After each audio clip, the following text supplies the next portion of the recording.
You can actually replace your struts. Alright guys, so we have the shock out here. This part of the video is if we're going to remove the wheel bearing. I already have this loose, but for educational purposes, because we're doing a full breakdown, I want to show you why it's easier. If the strut was in here and it came down to about right here, it would actually block your access to a couple of these screws. There's 4 of them, 1, 2, 3, 4 bolts.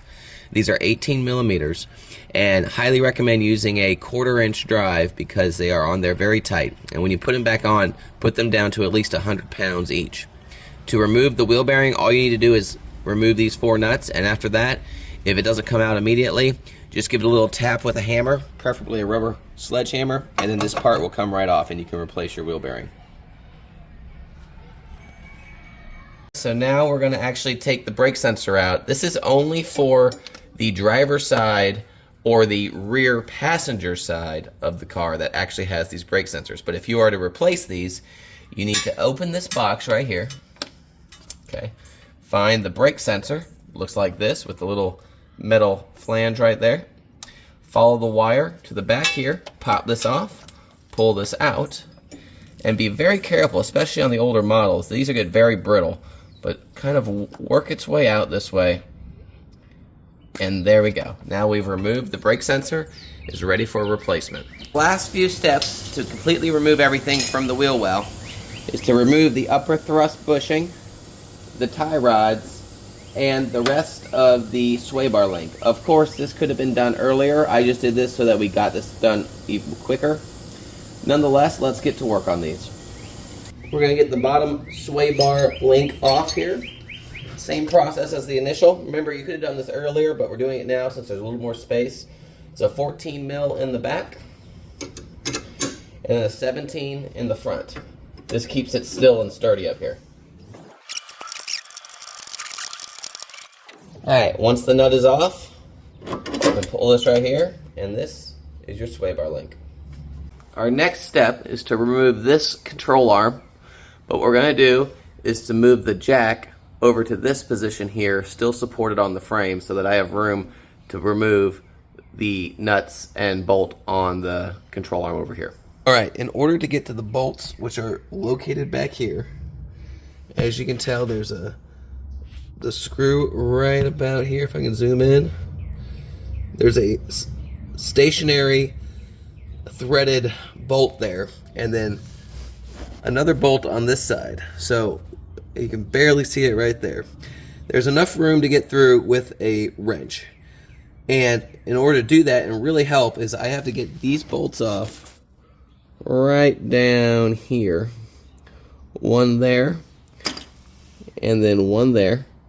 And this will allow this tray to be moved downward, giving us a little more space to utilize the wrench. Also, these nuts are 8 millimeter socket. Lastly, this nut right here is a 10 mil. Once this comes off, this panel will be able to pull back and once again give you a little more space.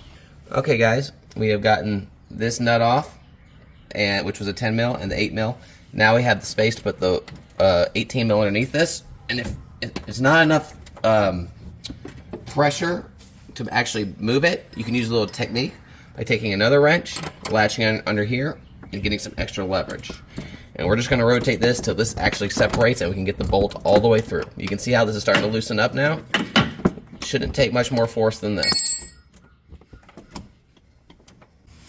Alright guys, we have taken this off. Now with that out, this will come out nice and smooth. So, like I said, this is the entire wheel well. It's been fully dismantled. You have your caliper still intact, and when we reassemble it, we're going to take it apart so that you can actually bleed the brakes properly in the event you actually need to install a new caliper as well.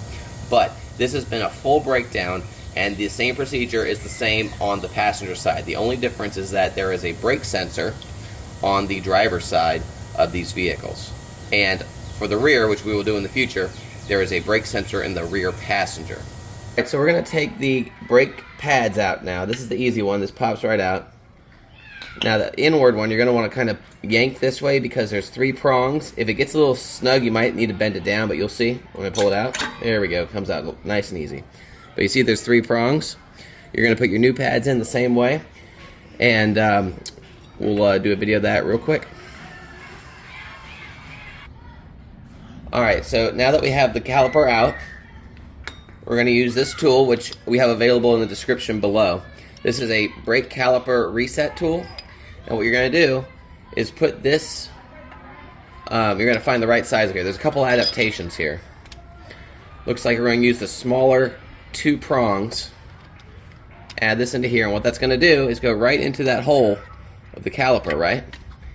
And then you're going to take the flex plate here, add this under here, and as you tighten this down, let's give it a couple twirls here. This is going to extend, as you can see.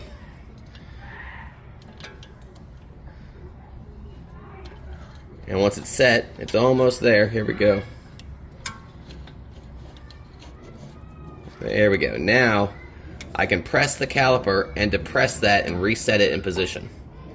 This works perfectly for all BMWs from 2007 to 2013. Alright, so now we're going to reinstall. Once again, these were new to begin with, but if these are new parts for you, we're going to take the 3 prongs. The curved edge is going to go right into the slot back here. Once that's in there, you're going to just kind of press nice and firm once they get in there, and it'll snap right into place. Let's make sure this is in. There we go. Make sure all 3 are in there now. See? Snaps right into place. And now the second pad, conversely, the backing goes right to here, and you're all set. You're going to take your caliper, as such, and we'll get a better angle, but you're going to snap it right into place on here. And now you're all set.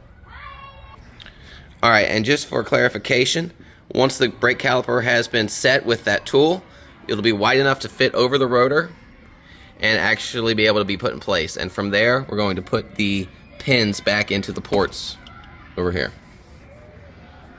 Okay, just gotta hold that right there. Alright, so now we gotta install this, the last part of the project. Just gonna kind of put this on the bottom flap under the lip there, and now we're gonna kind of press firm and get this into place. Now, takes a little bit of effort. Might have to use a flathead screwdriver.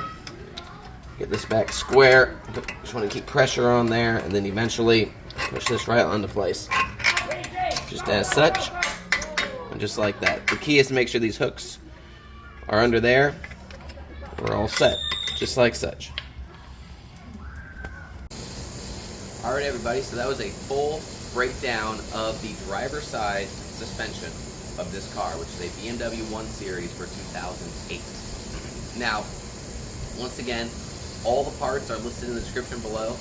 As far as reassembly, just look at each part and step that we did to get to this, let's say, disassembly, and just go in reverse, and you can put the car back together. Just make sure you're safe when doing it.